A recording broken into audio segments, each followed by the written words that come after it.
예수님께서 공적인 사역을 시작하시기 전에 광야에서 마귀에게 시험을 받으셨습니다. 예수님께서도 우리가 보듯이 마귀의 시험을 받으셔야 했다고 하면은 성도인 우리에게 얼마나 많은 마귀가 주는 시험들이 있을 수 있겠습니까? 그러니까 우리에게 그러한 시험들이 있다는 것을 우리가 알아야 됩니다. 그래서 예수님께서 우리에게 마귀가 주는 시험들이 있다는 걸 아셨기 때문에 우리에게 기도를 가르치면서 이 시험이 있지 않게 해달라고, 없게 해달라고 우리에게 기도하라고 말씀하신 게 아니라 무엇이라고 우리에게 기도를 가르쳐 주셨습니까? 시험이 있지만 시험에 빠지지 않게 해달라고 기도하라고 우리에게 기도를 가르쳐 주신 것입니다. 우리에게도 마귀가 주는 그런 시험들이 있다는 것입니다. 그렇다고 해서 우리가 마귀의 시험을 두려워할 필요는 없는 것입니다. 우리가 시험을 영적으로 잘 분별하여서 극복하면은 우리는 그 시험을 통해서 영적인 근육을 가지게 되고 더욱더 영적으로 강해지고 더욱더 영적으로 성장해 갈 수 있게 되는 것입니다. 오늘 영적인 싸움에서 승리하는 세 가지 비결에 대해서 말씀을 드리도록 하겠습니다. 첫 번째로 영적인 싸움에서 우리가 승리하기 위해서 우리가 알아야 될 첫 번째 원리는 믿음의 영역에서 싸우라라는 것입니다. 믿음의 영역에서 싸우라라는 것입니다. 한번 따라해 보시겠습니까? 믿음의 영역에서 싸우라. 믿음의 영역에서 싸우라. 사탄이 예수님을 시험하기 위해 사용한 질문들을 여러분 보십시오.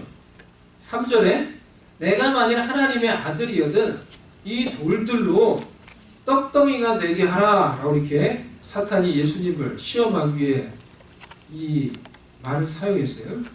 내가 만약에 하나님의 아들이거든, 독생하신 하나님의 아들, 예수님에게 이 무슨 말도 안 되는 그런 질문입니까? 예수님은 독생하신 엄연히 살아계신 하나님의 아들인데 사탄도 그것을 뻔히 알면서 이렇게 질문하는 거예요. 네가 만약에 하나님의 아들이거든, 예수님의 존재와 예수님의 정체성 자체를 의심하는 그런 질문으로 사탄이 예수님에게 이렇게 다가오는 것입니다. 사탄의 이 믿기는, 사탄의 유혹은 항상 이와 같습니다. 그래서 사탄의 시험은 항상 우리 마음속에 의심을 불러일으키게 하는 그런 미끼를 던져서 우리를 유혹하고 우리를 넘어뜨리려고 하는 것입니다. 사단이 첫 번째 아담을 여러분 무너뜨렸을 때 그가 사용했던 질문을 한번 생각을 해보십시오. 하와에게 던졌던 질문을 생각을 해보십시오. 창세기 3장 1절 그런데 뱀은 여호와 하나님이 지으신 그 짐승 중에 가장 강교하니라. 뱀이 여자에게 물어 이르되 하나님이 참으로 너희에게 동산 모든 나무의 열매를 먹지 말라 하시더냐 라고 뱀이 하와에게 질문했어요. 하나님이 참으로 너희에게 동산 모든 나무의 열매를 먹지 말라고 했냐? 라고 질문해요. 하나님이 언제 그렇게 말했어요? 하나님이 언제 그렇게 말했어요? 무슨 말도 안 되는 그런 얼토당토한 질문입니까? 예, 하나님은 아담과 하에게 모든 것을 주셨지만은 그 중에 한 가지 선악을 알게 하는 그 나무의 열매만은 먹지 말라고 하심으로 아담과 하와가 하나님께 지음받고 창조받은 하나님께 순종해야 된 피조물이라는 것을 가르치기 위해서 모든 것을 다 주지만 너는 나에게 순종함으로 이 모든 것을 누릴 수 있는 존재야 라는 것을 늘 인식하라고 동상 중앙에 있는 선악을 알게 하는 나무만 먹지 말라고 하셨죠. 그런데 사단의 질문은 어때요? 하나님이 정말 너희들 모든 걸 먹지 말라고 했어? 하나님의 신실하심과 하나님의 선하심에 대해 의문을 던지게 만드는 질문이에요. 그 생각을 그냥 받아들이면 하나님은 정말 이상한 분이에요. 나쁜 분이에요. 그렇게 하나님에 대해서, 하나님의 선하심에 대해서 의문을 던지게 하는 그런 질문을 함으로써 하와를 넘어뜨린 거예요. 이와 같은 방식으로 사단이 사람들을 시험한다라는 것입니다. 그렇기 때문에 우리가 이와 같은 방식으로 마귀가 우리 가운데 던져주는 이런 의심을 우리가 그냥 받아들인다고 하면은 그 다음부터 마귀가 우리를 시험에 빠뜨리고 무너뜨리는 일은 너무나 쉬운 일이 되는 거예요. 왜냐하면 의심의 영역은 마귀가 역사하는 영역이기 때문에 그래요. 마귀가 사용하고 마귀가 역사하는 영역이 바로 의심의 영역이기 때문에 그래요. 의심은 사단의 홈그라운드예요. 반대로 믿음은 하나님이 역사하시는 곳이에요. 믿음의 영역은 성령이 역사하시는 곳이에요. 믿음의 영역은 예수님이 권능을 행하시는 곳이에요. 여러분 운동 경기를 해도 그래서 우리가 어디에서 경기를 하느냐가 되게 중요해요. 그래서 홈에서 경기를 하느냐 안 그러면은 상대편 홈 어웨이로 경기를 하느냐 그게 경기 결과에 상당한 여러분 승패를 가져옵니다. 결과를 바꿉니다. 축구 같은 경우는 그게 아주 강한데요. 그래서 축구 같은 경우에 여러분 홈에서 축구 자기가 자기 시내 홈에서 이 경기를 하면요 이길 확률이 아주 높아져요. 왜냐하면은 이 축구하는 이 선수들이 또 다른 자신들을 응원하는 수많은 팬들의 함성 소리, 그 뜨거운 그 함성 소리, 그 열기를 받아가지고 그 에너지를 받아서 정신적으로, 마음적으로, 육체적으로까지 엄청 이 능력이 향상되는 거예요. 그 엄청난 그 응원의 그 열기를 받아가지고. 그래서 홈에서 경기를 하면 이길 가능성이 몇 배가 높아지는 거예요. 그 실제적으로 그래요. 여러분 축구를 별로 이제 안 보시겠지만 실제적으로 그렇지 않겠어요? 그래서 잉글랜드 이 프리미어 리그에 첼시라는 팀은요, 그 팀은 84번을 싸우면서 한 번도 홈에서 지지 않은 기록이 있어요. 84번 동안 홈에서는 한 번도 안 졌어요. 홈에서 하면은 막 에너지가 더 넘치는 거예요. 능력이 더 배가가 되는 거예요. 그렇기 때문에 우리가 영적인 싸움을 싸울 때, 영적인 싸움이 우리 가운데 있을 때, 마귀의 시험이 있을 때 어떤 영역에서 내가 그 시험을 다루고 그 시험에 대해서 싸우느냐가 되게 중요하다는 것입니다. 마귀가 주는 미끼들을 우리가 그대로 받아들여서 의심의 영역에 들어가서 싸워 보십시오, 여러분. 마귀가 주는 미끼를 우리가 그대로 받아들여서 의심의 영역에 들어가서 싸워 보십시오. 싸워서 이기기가 너무나 어려운 거예요. 100번을 싸워도 100번을 이기기가 너무 어려워요. 100번을 싸워도 100번을 다지는 거예요. 왜 그렇습니까? 의심이 활동하는 영역은, 의심의 영역은 마귀가 역사하는, 마귀가 활동하고 있는 영역이기 때문에 그렇다는 것입니다. 마귀의 홈그라운드이기 때문에 그렇다는 것입니다. 그렇기 때문에 마귀는 우리를 시험할 때 어떻게 하든지 의심케 하는 바늘을 꿰어서 우리를 의심의 영역으로 끌어들이려고 하는 것입니다. 그렇게만 하면은 우리를 요리하고 무너뜨리는 게 너무나 손쉬운 일이 되는 것입니다. 예수님도 믿음이 없는 곳에서는 아무 일도 하실 수가 없어서, 권능을 행하실 수가 없어서 다른 지역으로 가셨다고 했어요. 예수님이 태어나셨던 고향에서. 예수님께서 활동을 하고 사역을 하시니까 사람들이 어떻게 했습니까? 어렸을 때부터 봤던 사람인데, 아주 요셉, 복수의 아들 요셉인데 라고 생각하고 예수님을 존경하지 않고 예수님을 믿고 인정하지 않은 거예요. 그들 가운데 예수님에 대한 믿음이 없었던 거예요. 그렇게 하니까 예수님은 어떻게 했습니까? 예수님이 거기서는 아무런 권능을 행하실 수가 없어서 다른 곳으로 그냥 가신 거예요. 마가복음 6장 4절에서 6절, 예수께서 그들에게 이르시되 선지자가 자기 고향과 자기 친척과 자기 집 외에서는 존경을 받지 못함이 없느니라 하시며, 거기서는 아무 권능도 행하실 수 없어 다만 소수의 병자에게 안수하여 고치실 뿐이었고 그들이 믿지 않는 걸 이상히 여기셨더라. 이에 모든 촌에 두루 다니시며 가르치시더라. 그렇기에 영적인 싸움이 우리 가운데 있을 때, 우리가 그런 영적인 싸움에서 승리를 하기 위해서 우리가 지켜야 될 첫 번째 중요한 원리는 믿음의 영역에서 우리가 싸워야 된다는 것입니다. 믿음의 영역이 하나님이 역사하는 곳이에요. 성령이 역사하는 곳이에요. 예수님이 권능을 행하시는 곳입니다. 그렇기 때문에 마귀의 시험과 공격이 있다고 하더라도 믿음의 영역에서 우리가 서서 그 싸움을 싸우면은 예수님께서, 성령님께서, 하나님께서 우리를 도와주시고 우리를 지원해 주시기 때문에 100번을 싸워도 우리가 100번을 이길 수 있는 것입니다. 할렐루야. 여러분, 다윗이 성령으로 충만하여서 늘 어디에 가든지 성령께서 함께 하시는 그 성령의 영역 속에서, 하나님의 영역 속에 살았기 때문에 그가 싸움을 싸우면 100번을 싸워도 다 이기는 거예요. 첫째 아담은 이 마귀가 던져주는 의심, 하나님에 대한 의심, 그것을 받아들이므로 그만 마귀의 그 시험 앞에 무너지고 말았어요. 하지만 둘째 아담이 되신 예수님께서는 어떻게 이 시험을 다루셨습니까? 성령에 이끌려 마귀에게 시험받으러 광야로 나아가신 거예요. 성령의 충만한 가운데서, 즉 성령이 온전히 그를 뒤덮고 있는 그러한 믿음의 영역에 있으면서 그가 마귀에게 시험을 받았다는 거예요. 그렇기 때문에 승리할 수가 있었다는 것입니다.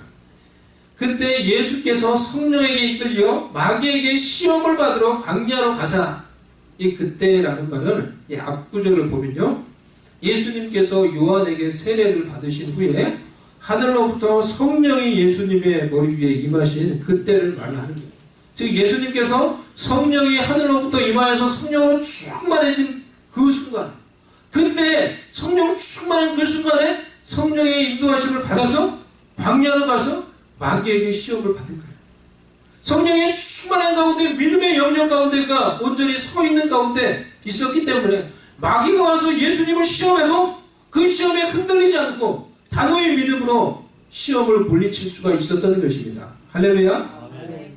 그렇기 때문에 우리 가운데 시험이 찾아왔을 때, 우리 가운데 영적인 싸움이 있을 때, 내가 지금 믿음의 영역에 서 있는가, 아니면 의심의 영역에 서 있는가, 먼저 우리 자신을 돌아보아야 하는 것입니다. 하나님에 대한 신뢰가 우리가 없고, 그리고 더 나아가서 다른 사람에 대한 신뢰가 무너진 상황 가운데서, 즉 의심이라고 하는 믿음이 없는 그런 상황 가운데서, 어찌됐든 간에 그런 의심이 역사하고 있는 상황 가운데서 여러분 영적인 싸움을 싸워서 여러분들이 승리할 수가 없는 것입니다. 그렇기 때문에 시험의 때, 영적인 싸움의 때 하나님의 선하심에 대한 믿음을 다시 세워야 되는 거예요. 그리고 다른 사람에 대한 신뢰를 세우기 위해서 먼저 노력을 해야 되는 것입니다. 그리고 나서 문제를 다루면은 문제를 다루는 것이 쉬워지는 것입니다.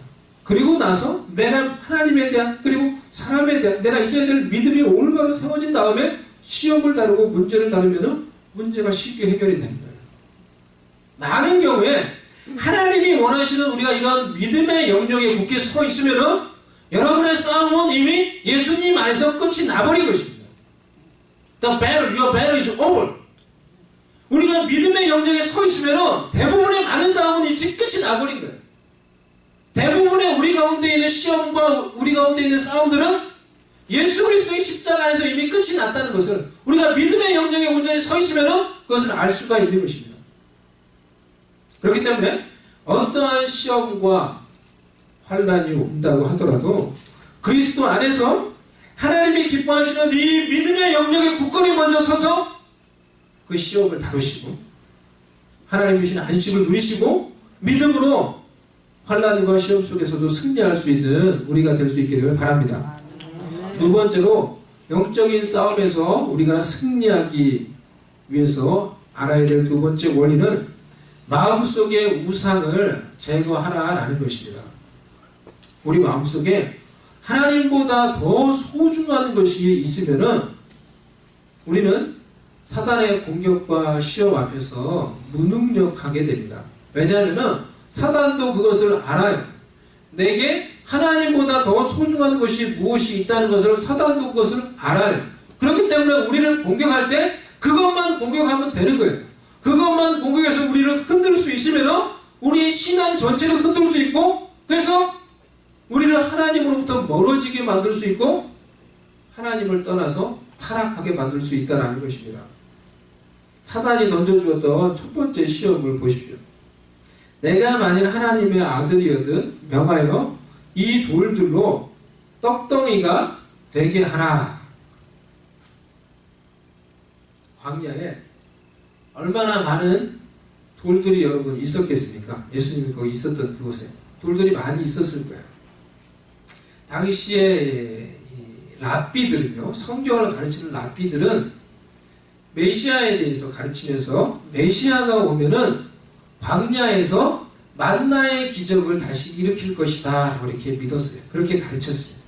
메시아가 오면은 메시아는 광야에서 이스라엘 백성들을 하나님이 만나로 먹이셨던 것처럼 그 만나의 기적을 다시 재현할 것이라고 이렇게 사람들에게 가르쳤어요. 그리고 그렇게 믿었어요. 그런데 사단이 주는 시험을 보세요. 40일 동안 굶주려서 40일 동안 굶주린 사람에게 떡 한 조각이 얼마나 소중하겠어요. 그야말로 생명과도 같은 떡이에요. 그런데 그 돌들을 떡으로 바꾸라는 거예요. 그래서 너의 생명을 살리라라는 거예요. 그리고 네가 정말 메시아라고 하면, 하나님의 아들이라고 하면은 이 수많은 돌들을 바꾸어서 사람들이 메시아가 오면은 광야에서 만나의 기적을 일으킨다고 했는데 네가 이 돌들을 바꿔서 네가 메시아라는 사실을 보여줘라. 그럼 사람들이 너를 따르고 너를 좋아하고 네가 쉽게 메시아로서의 그 길을 갈 수 있지 않겠어?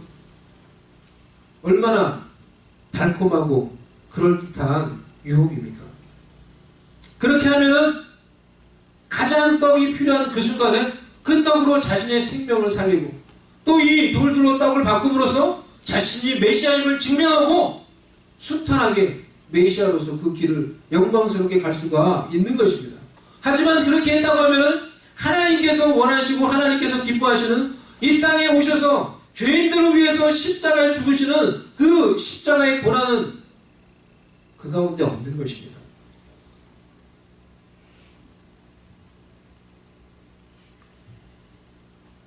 지금도 떡이 생명이 되어 있는 사람들에게, 돈이 전부인 것처럼 되어 있는 사람들에게, 먹고 사는 것이 전부인 것처럼 되어 있는 사람들에게 사단이 던져주는 메시지는 동일한 것입니다. 이 돌들로 떡덩이가 되게 하라는 거예요. 너에게도 생명과 같은 이 떡을 의지하면서 살아라. 너에게 가장 소중한 돈을 의지하면서 살아. 너에게 가장 소중한 건강, 생명, 그것을 위해서 살아. 얼마나 합당하고 이치에 맞는 말입니까? 명량이라고 하는 우리나라에서 지금 얼마 전에 이제 상영을 했었죠. 작년에. 우리나라에서 가장 많은 사람들이 본 그런 유명한 영화가 있는데요. 명량이라고 하는 이순신 장군에 관련된 그런 영화입니다. 이 영화의 내용에 보면요, 이순신 장군이 수십만의 왜군들과 또 이 왜군의 이 300척이 되는 그 많은 적선을 코앞에 두고 몇 안 되는 병사들과 그리고 12척의 이 배를 가지고 그들과 맞서서 전쟁을 해야 되는 그런 상황이 펼쳐지게 되었습니다. 누가 봐도 이길 수 없는 그런 불가능한 상황입니다. 그래서 왕까지도 거기를 포기하고 그냥 육군으로 합류하라라고 이렇게 명령이 떨어졌어요. 수많은 사람들이 이 왜군이 곧 들이닥친다는 그 소식을 듣고 사람들이 죽어간다는 그 소식을 듣고 두려움에 사로잡히는 거예요. 그러니까 병사들이 탈영을 하고 어떤 사람은 심지어 자신의 이 스스로 막 사분오열이 되는 거예요. 거북선을 막 불태우고 이순신 장군을 죽이려고 하고 그렇게 하면서 병사들의 마음이 두려움 가운데 완전히 사분오열돼서 흩어지고 있는, 동요하고 있는 것입니다. 그럴 때 이순신 장군이 모든 병사들을 불러다 놓고 그리고 자신들 뒤에 있는 자신들이 거주하고 있는 진층, 자신들의 집을 모두 다 불태워버립니다. 제가 영화 얘기를 한 것입니다. 모두 다 불태워버립니다. 그리고는 이 병사들을 향하여서 말하기를 목숨에 기대지 마라! 목숨에 기대지 마라! 너희들이 여기를 떠나서 여기를 피해서 육지로 간다고 해서 왜군들의 소나기에서 너희들이 벗어날 수 있을 것이라고 생각하냐?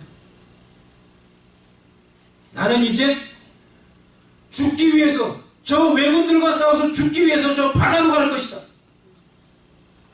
라고 말해요. 그러면서 그들을 독려해서 그들과 함께 죽을 각오를 가지고 전쟁터로 그 바다로 들어갑니다. 자신의 목숨을 가장 소중히 여기는 사람들에게 지금 그 목숨이 위태롭게 되어서 지금 두려워 떨고 있는 사람들에게 이순신 장군이 했던 말은 목숨에 기대지 말아요.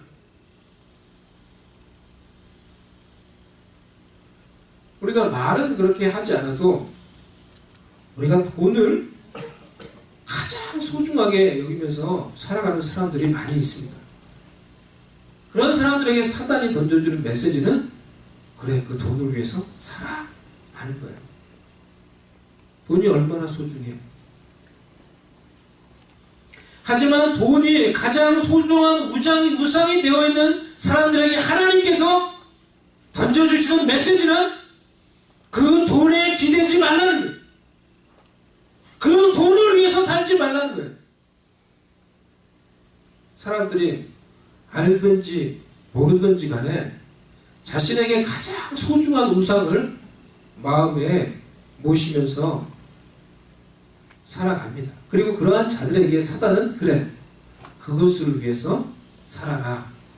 그것이 떡이든지 돈이든지 생명이든지 자식이든지 네 남편이든지 네 아내든지 내가 실제적으로 하나님보다 더 소중히 여기는 그것을 위해서 살아라 라고 말해주는 것입니다. 그러면 나는 너를 흔들 수 있고 넘어뜨릴 수 있고 시험에 빠뜨릴 수 있지. 이게 사단의 의도라는 거예요. 하지만 하나님은 너에게 소중한 것이 무엇이든지 간에 돈이든지 사람이든지 설사 그것이 너에게 하나밖에 없는 생명이라고 할지라도 그것에 기대지 말라는 거예요. 그것에 기대지 말라는 거예요. 우리에게는 그것들보다 더 소중한 하나님이 계시고 하나님의 말씀이 있다라는 거예요. 우리 마음속에 그래서 실제적으로 하나님보다 더 소중한 것이 있을 때 우리는 살면서 그것을 다루어야 하는 그런 시험들을 만나게 됩니다. 그것이 사단이 주는 유혹일 수도 있고요. 하나님이 주시는 테스트일 수도 있습니다. 하지만 그것이 어떻든지 간에 우리에게 가장 소중한 것을 흔드는 것이기 때문에 그러한 시험과 그러한 고난이 찾아왔을 때 그것은 마치 불같은 시험으로 우리를 흔들어 놓게 됩니다.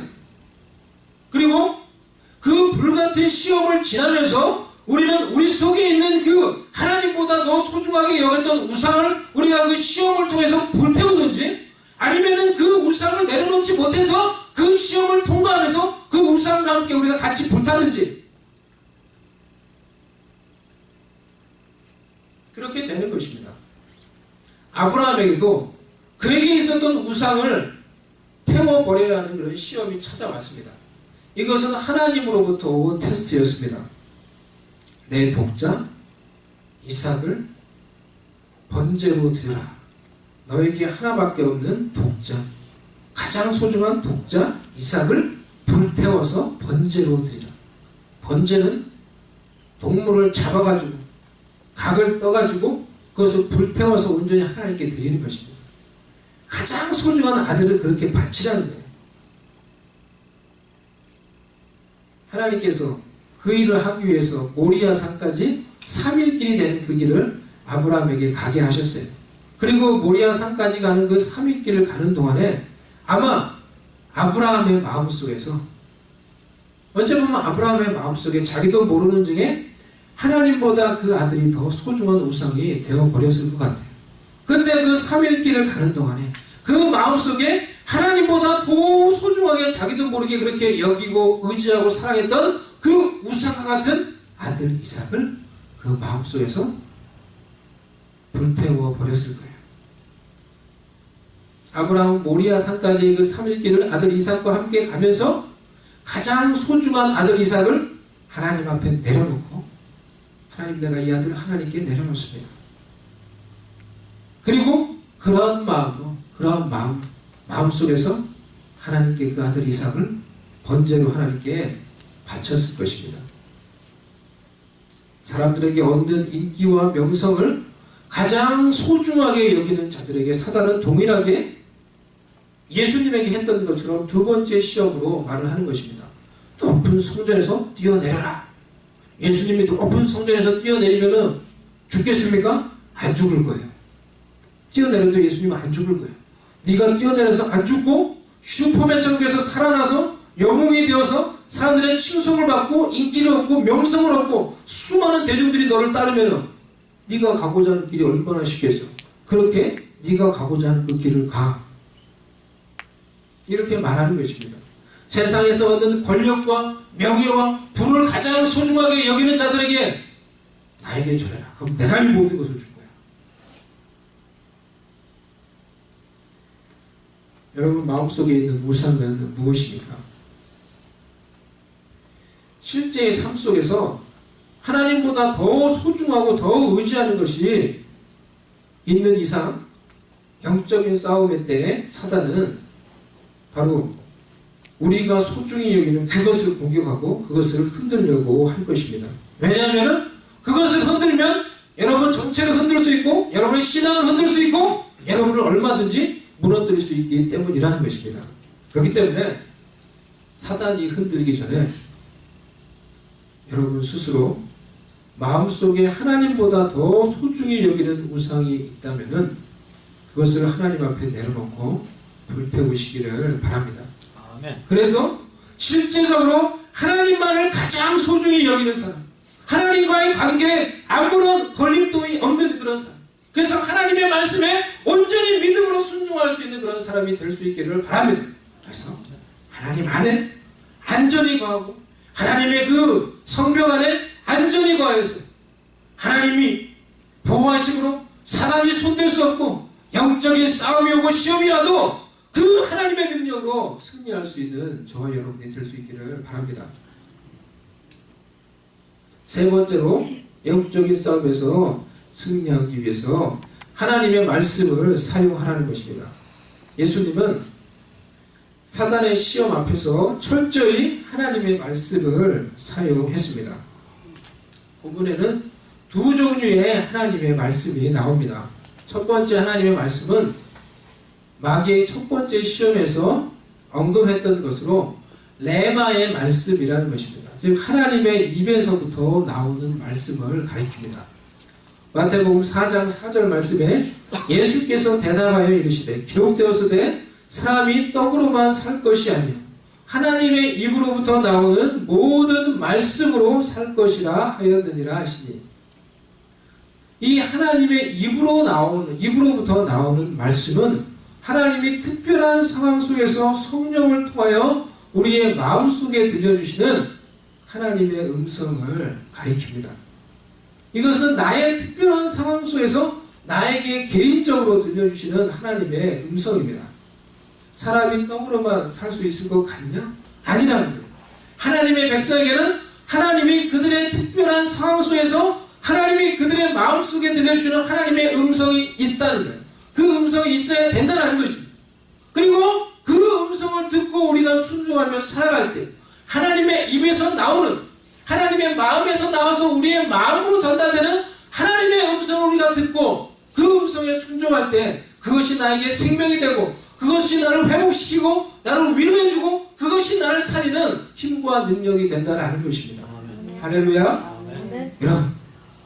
여러분의 특별한 상황 속에서 여러분에게 하나님이 개인적으로 들려주시는 하나님의 음성이 있다는 거예요. 그 하나님께서 여러분의 특별한 상황 가운데서 여러분 마음 가운데 들려주시는 그 하나님의 음성을 분별하고 들을 수 있는 자들이 될 수 있기를 바랍니다. 그 하나님께서 들려주시는 잠잠한 가운데 내 마음속에 들려주시는 음성을 우리가 잘 캐치해야 쉼을 얻고 안식을 얻고 믿음을 가지고 문제를 해결하고 하나님이 주신 능력 가운데 승리하며 살아갈 수가 있는 것입니다. 하나님이 주시는 생명 가운데 풍성하게 살아갈 수가 있는 것입니다. 시편 95편 7절에서 8절 대저 저는 우리 하나님이시여 우리는 그의 기르시는 백성이며 그 손의 양이다. 너희가 오늘날 그 음성 듣기를 원하노라. 이르기를 너희는 무리바에서와 같이 또 광야 마사의 날과 같이 너희 마음을 강팍하게 말지어다. 우리가 하나님의 백성이고 우리는 하나님의 양이고 하나님은 우리의 목자이기 때문에 목자이신 하나님의 음성을 우리가 듣는다는 거예요. 양이 자신의 주인 목자의 음성을 알아듣듯이 양인 우리는 목자인 하나님의 음성을 알아듣는다는 거예요. 이게 정상이라는 거예요. 여러분 집에서 강아지를 여러분 많이 기르지 않습니까? 강아지를 길러도 어떻습니까? 강아지가 주인인 여러분의 음성을 알아듣습니까? 못 알아듣습니까? 대부분 다 알아듣죠. 강아지도 주인의 음성을 알아듣는데 왜 하나님의 백성이 하나님의 음성을 못 알아듣습니까? 왜 양이 주인의 음성을 못 알아듣습니까? 왜 양이 목자의 음성을 못 알아듣습니까? 못 알아듣는 게 문제인 거예요. 얼마나 우리가 바쁘고 얼마나 우리가 분주하고 정신없이 우리가 살아가면은 우리의 주인인 그 주인의 음성을 못 알아들어요. 우리의 목자인 그 목자의 음성을 못 알아들어요. 그렇기 때문에 우리가 말씀을 이렇게 접하고 듣는 시간을 통하여서 또 개인적으로 우리가 기도하는 그런 시간들, 잠잠히 하나님께 기도하는 시간을 통하여서 또 집에서 여러분 정말 설거지를 하고 있을 때에도 설거지를 하면서도 하나님과 잠잠히 대화하는 어떤 그런 시간들을 통하여서도 하나님께서 우리의 마음 가운데 들려주는 음성을 들을 수가 있는 거예요. 들어야 되는 거예요. 그런 시간들을 통해서 하나님께서 내 마음속에 나에게 특별히 주시는 하나님의 생각들, 그런 음성을 우리가 듣고 순종하면은 그것이 나를 살리고 나를 회복시켜주고 우리 가정을 살리고 우리 교회를 살리는 일이 될 것입니다. 이런 영적인 은혜가 우리 가운데 있기를 바랍니다. 두 번째로 하나님의 말씀은 로고스의 말씀으로 기록된 하나님의 말씀입니다.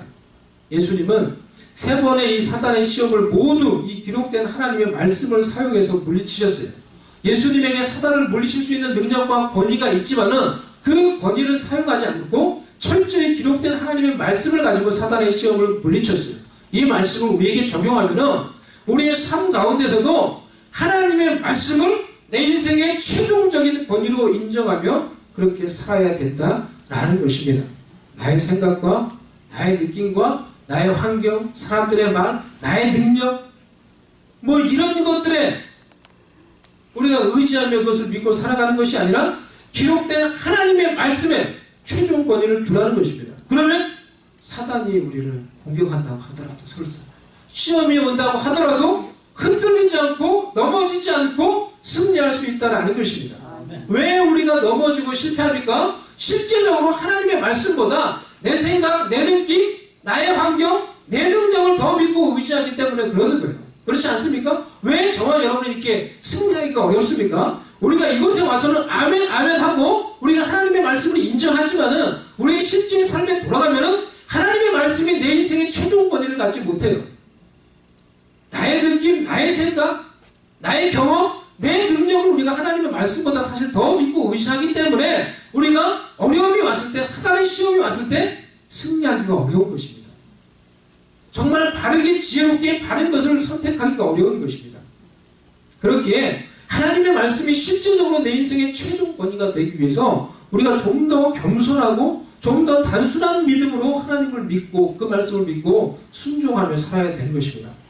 말씀이 그렇다고 하면은 그런 줄로 그냥 믿는 거예요. 어른이 얘기하면 알겠습니다 하고 우리가 믿듯이 어렸을 때 하나님의 말씀이 그렇다고 하면은 내가 다 이해하지 못해도 그냥 알겠습니다 하고 믿고 그냥 순종하는 것. 그것이 겸손하고 단순한 믿음이에요. 여러분 하나님을 믿을 때 여러분 하나님을 다 알고 이해해서 여러분 하나님을 믿으셨나요? 잘 몰라도 그냥 그런 가운데 하고 믿어야 된다니까 여러분 믿으셨죠. 믿고 나니까 하나님을 더 잘 이해하고 경험하고 그 은혜를 경험한 거 아닙니까? 하나님의 말씀을 대할 때도 마찬가지잖아요. 하나님의 말씀이 나에게 깨닫게 해주시고 부딪히는 게 있어서 하나님의 뜻인지를 내가 알았다고 하면은 그런가 보다 하고 믿고 순종하면은 순종하는 것이 나에게 정말 능력이 되고 승리가 되고 복이 되는 것, 하나님의 은혜를 더 경험하게 된다는 것입니다. 사랑하라고 하니까 그냥 사랑하고 용서하라고 하니까 용서하고 믿으라고 하니까 믿고 싸움이 끝났다고 하니까 믿고 그럼 자유하고 기뻐하고 신뢰하고 그저 단순히 겸손하게 믿고 순종하다 보면은 하나님의 은혜의 세계에 들어가서 그것을 경험하며 누리며 살아갈 수 있게 된다는 것입니다. 이런 은혜가 있기를 주님의 이름으로 축원합니다. 우리 인생에 시험이 없을 수는 없습니다. 시험이 없을 거라 생각하며 우리가 살다가 뒤통수를 맞고 낭패를 당하는 것보다 시험이 온다는 것을 알고 그 시험을 이길 수 있는 준비를 하며 사는 자가 훨씬 더 지혜로운 자일 것입니다. 그 시험을 위해서 어떻게 준비해야 됩니까? 영적인 싸움에서 어떻게 이길 수 있습니까? 첫 번째로 믿음의 영역에서 굳건히 서서 그 싸움을 싸우라는 것입니다.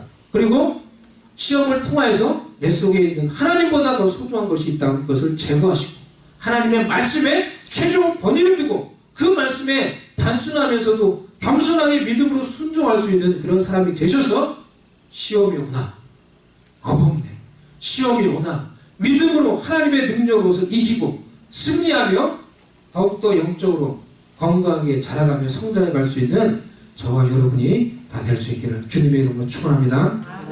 우리 같이 이 시간에 기도하겠습니다. 하나님 아버지, 이 시간 우리가 영적인